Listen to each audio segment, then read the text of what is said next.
So if you already clicked on this video, you probably know what's going on, but this right here is a 2000 Dodge Ram 1500, and I'm going to be swapping out its power steering pump, which is right there. That one right there. Now, for this particular truck, since it is a 2000, it is one of the later models, but it should be relatively the same for 1994 to 2002. From what I know, Dodge isn't really known for changing up their stuff mid-model year. And I gotta admit, I love just how much space is in the engine bay to do stuff. I mean, I think the biggest thing in here other than the engine is this cooling shroud. But yeah, there's the power steering pump right there. Also, as some of you Mopar fans might be able to guess by looking at the engine, it is a 318. So keep that in mind. This may only apply if you have that motor. But main thing to keep in mind is if your power steering pump looks like that, it's probably going to work. One more piece of advice, if you're going to be working on anything under the hood of this truck for a long time, I would definitely recommend taking out this plug so you don't have the battery get drained by this light. It's unlikely, but it's just one more bit of peace of mind. Step one is going to be stick a pry bar, or not a pry bar, a breaker bar with a socket on to loosen the belt tensioner so I can get the belt off the pulley. Okay, so this right here is the idler tensioner pulley right there on this side, this particular one. It is a 15 millimeters, so you can use a 15 millimeter open end wrench like I'm doing here. So what you do is you take your 15 millimeter wrench, you place it on here, and you pull just like so to loosen it. Now while you're pulling on that side to loosen it, you come over here, just slide it right off.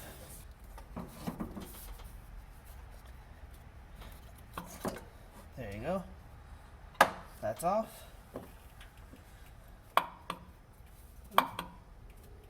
It's quite a bit of plate there in the pump's drive shaft. That might be why the pump has failed. Okay, now to move on to these 14 millimeter bolts that are holding on the power steering pump itself. You can see this top one is the one we're going to take off first. That one does have some grounds connected to it right there.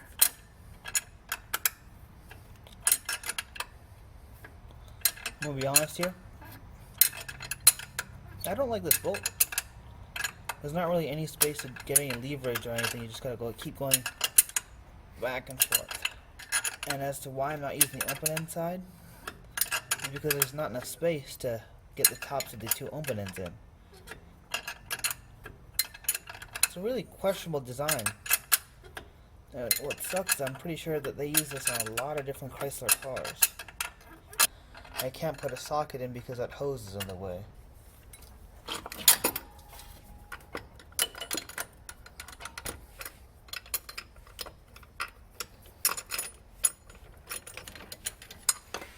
Okay, so that's the power steering pump off the brackets. Now next step is to get those two power steering lines off of it. Okay, so now the power steering pump is relatively loose and free and wiggly, I'm going to start taking off these little lines. Now from what I can tell, this line is just held on by a little snap ring. So that should be nice and easy to get off. Every time I say that thing's backfire, why do I keep saying it? I do have a little drain pan underneath, the one just eventually starts leaking like crazy. So that's backed off right there. Why does this line feel so, oh my god. I think it needs to be, yeah, that definitely needs to be replaced. Maybe if I empty it out this way, it'll be a little less.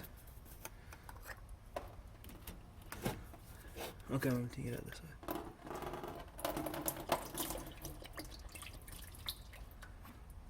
Oh my god, that power steering fluid just smells burnt. Oh my god. That's nasty. It smells like death. One thing I just want to point out, this thing has actually been leaking so badly that it's just like caked in oil. I didn't see it when I checked the car earlier, but this is a mess. This line right here is so squishy to the point where if you touch it, where your finger was, it'll like pool up in oil, so it needs to be replaced. Okay, so now it's the next day, and the power steering pump is still off, but because of where it's positioned in the truck, I can't actually get any good leverage on it. I tried putting it back on the mounts and trying to get the 18mm high pressure line off that way. Didn't work. So what I've decided to do is, since I'm going to be replacing this hose anyway, I'm going to go underneath the truck and take it off from the power steering cooler. To do that, I'll need to remove the power steering cooler. I'll show you right now. Okay, so now I'm underneath the truck, and right here you can see the power steering cooler. It's a pretty small little thing right there. And you can see these are the hoses that come off and go up there. This hose connects to the actual Pitman arm steering thingy. And this hose is a return line that goes all the way up to the power steering pump. You can see it right there. Now, to get this hose off, the top of the clamp is actually facing that way, making it a little hard to get a plier up in there. So what I'm going to do is I'm going to use a 10mm socket to take that off right there, drop the cooler, take the hose off, pop it all back that way. Okay, so now the 10mm nut is off there. I just grab onto this, pull up, and slide it right. And now you can see I have access to the back of the clips. Right over there, there, and there. Okay, so I finally got off this cooler right there and the line. I ended up just crushing that clamp because it seemed like it wasn't reusable in the first place. So that's off. Now it's time to go to the top. Okay, so I've now been able to move the pump into a position where I can get some better leverage on it.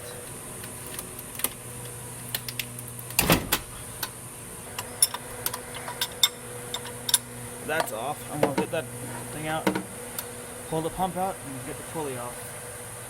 Okay, so now I'm about to take this pulley off because I do need to transplant it to the other pump. So it looks like this is a pulley removal tool. So these go in these little grooves right here, and this goes right in there. Collar goes on top.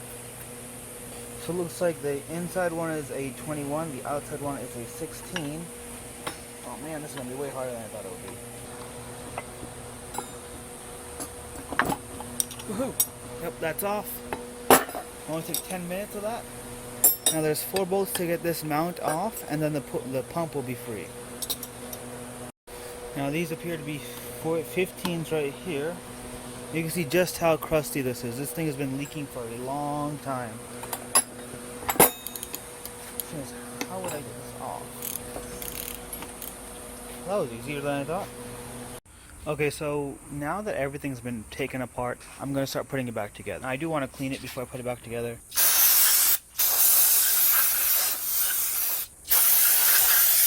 And one thing that's kind of making me nervous is all these little stress fractures on the mount. It feels solid still. Looks like none of them really go all the way through. Okay, so now it's time to start putting this thing back together. So step 1, this goes there, I'm pretty sure. Just like that. One thing is all these little cracks in the metal make this thing really unpleasant to touch. Yee, solid power steering pump. Now next step is to put on the pulley. Now I took the pulley off with a special tool and we'll put it on with a special tool. So I think this goes all the way down until it stops, and then this is used to push the pulley down the rest of the way.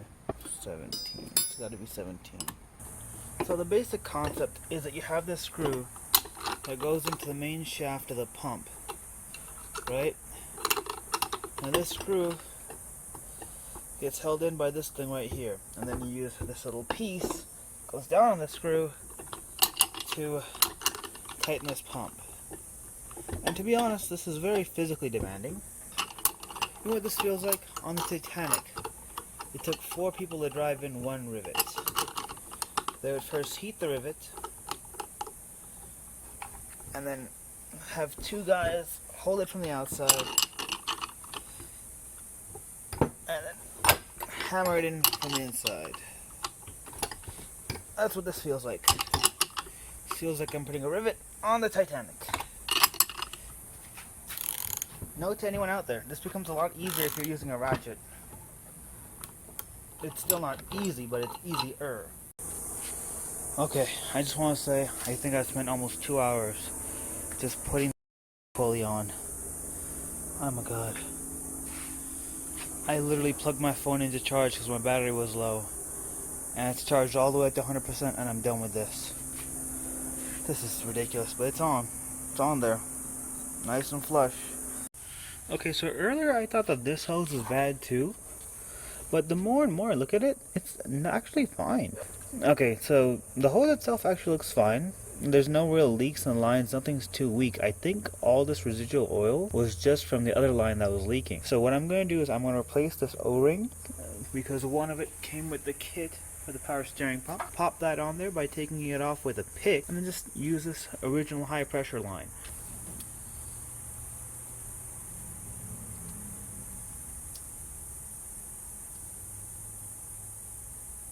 Oh, the old O-ring just snapped off. Yep, that definitely needs to be replaced then. And here is the new O-ring that is included with the kit.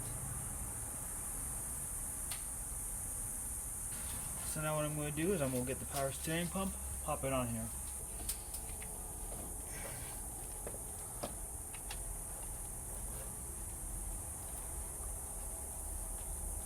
Okay, so here we have our old power steering line. It has this rubber thingamajigger. I'm not too sure what that is, but it's held on by a zip tie. I'm going to cut this zip tie off, and I'm going to reuse this hose clamp. Pretty sure this is just some old zip tie. That's been cut off. That came right off, nice and easy like. Here's a new power steering return line. Is exact. Oh, it's actually a little longer. Should make it a bit easier. Just like so. Give it enough room. And pop a zip tie on it. And yes, I know it's not black. This is all I had on hand. There's a cap down here that needs to come off. Okay, so what I've started to do is install the pump. I'm going to be putting this one on. This is the one that has the grounds on it.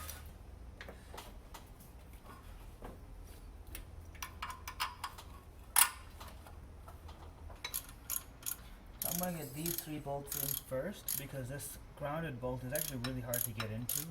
Okay, so that one is currently very firmly in there. So one last turn, just measure. No, can't even one last turn. Okay, that's in. That's not coming out anytime soon. Now for that grounding plug right there. This grounding plug right. But make sure you don't forget this step. Those grounding plugs are easily forgettable, but very important. Pretty sure the car wouldn't even run without them.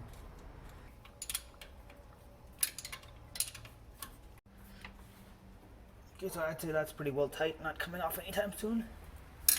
Now, to get back to that hose. Okay, so I have set up that hose to the point where it's as far back as over here as it's going to go.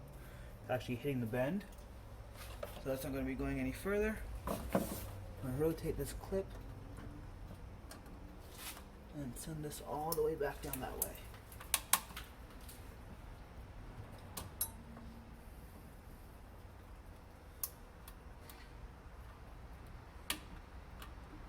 Next step is to get the belt on.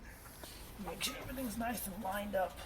I'm going to loosen the serpentine belt idler pulley just like I did last time and slide it right on.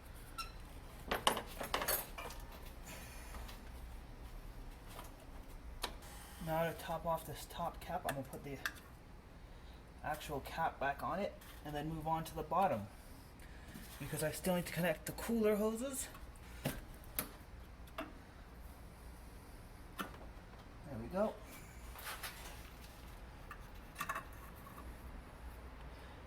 Once I connect the cooler hoses, it'll then be time to flush the lines. So now I have to move back to the bottom. Now normally I don't like to use these hose clamps, but since the hose clamp that actually came on here appeared to be one of those kinds that are non-replaceable, this does seem to be my only real option. So I'm going to use these. Shouldn't be an issue, I just got to find the one that matches up to the size and stick it in there. This is where it gets hard to record. Let's see how... Okay, so that 10mm bolt up there that holds in the power steering cooler is in. Next is to tighten up this hose clamp, which is going to hold on the whatever that hose is going to... Oh, the hose that goes to the thing, that thing that I need. It's late and I'm tired. Oh, I also pretty much emptied out all the fluid in the whole system. It's pretty much about ready to be flushed. I used a little baster thingy to pull it all out of the little crankcase over there. That was a massive pain and took a long time, but it's done. Now here's one part that I'm not completely too sure of. Now I've seen some guys say to add ATF fluid into the power steering pump, but then they say that that'll damage the pump. So to be honest, I just went with stuff that says power steering fluid. Meets OE performance manufacturer, formulated for virtually all domestic and foreign motor car manufacturers. I'm just going to play it safe and go with the stuff that has, you know, power steering fluid on the bottle to stick in here. But let's start adding it. Now since it's virtually empty, I'm going to start by pouring everything in there. Okay, so what ended up happening is that my phone's battery died before I could actually finish showing you the installation. So all I really did to finish it up was I added the fluid, bled the system by turning the steering wheel back and forth like 50 times to make sure all the air bubbles are out of the system. Now that was about 2 weeks ago, and you can see that the truck is back in the garage. Basically what happened was, no matter how much I bled the system, it still sounded like it was low on power steering fluid, and I checked everything, made sure all the connectors are tight, there's no leaks, nothing's wrong. So that basically means that the pump that I bought from AutoZone was defective. For those of you who know about AutoZone parts, know that that's not really that big a surprise. It happens quite a lot, and with the remanufactured parts, it's an even bigger problem. So I'm going to be taking this thing back apart, pulling the pump and pulley off, going to AutoZone, returning the pump, getting another pump, and reinstalling it. Well, if you like the video, hit like. If you want to see more of this stuff, hit subscribe. And that's about it. Have a good one, guys. Do whatever you do on the YouTubes.